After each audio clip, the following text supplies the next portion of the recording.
since the 1979 Iranian Revolution. Well, President Hassan Rouhani promises that the ending of his country's isolation will come with any comprehensive deal, and he addressed Iran on Friday. If we make a promise, well, we will keep this promise. This, of course, provided that the other party keeps its promises.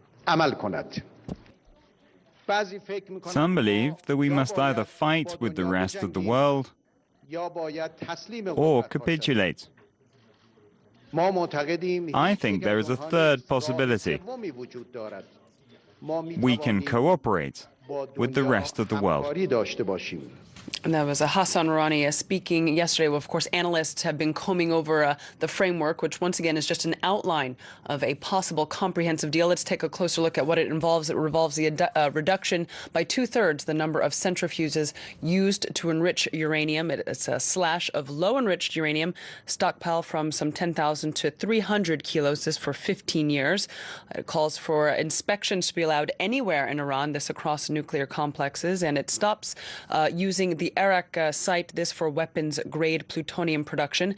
And in return, it will involve sanctions relief with verifiable compliance on the part of Tehran. Well, for more on this, I'm joined now by political analyst specializing in the Middle East and Iran, Milad Jokar. Thank you for speaking with us here. Now, firstly, of course, we've seen this indeed is not a final deal. This is just beginning, just an outline. However, it is more detailed than many analysts had expected. That being said, what's your take on it?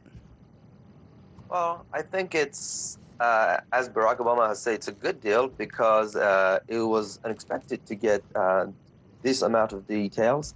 And after 12 years of deadlock, well, it's something that was unthinkable 2 years ago just happened. So this is a right step in the right direction. And also for the Iranian people, they can see a better future. They can have more hope. And today also marks the 47th anniversary of the killing of Martin Luther King, who said that out of a mountain of despair, a stone of hope. And I think that's really what it is about for the Iranian people right now.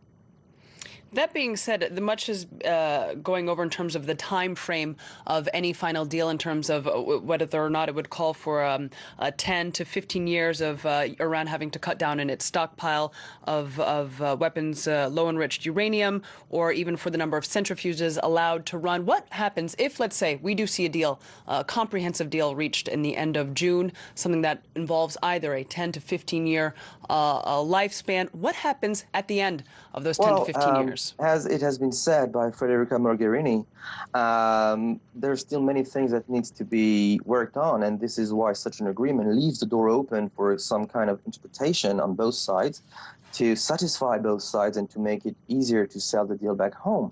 But the details will be fully known by June 30th, which is the real deadline, and this deadline will, well, this comprehensive agreement will have all the details needed to know what's going to happen in the future, because it's hard to predict what's going to happen after, well, in few years, in 10, 15 years, especially with Iran. But what is sure is that it cut off the capacity to Iran to build a nuclear weapon for 10 to 15 years, which is something unprecedented. And this is why it is a huge step forward. All right, Milad Jokar, thank you very much for joining us here on the program. Well, now to an anti-Islam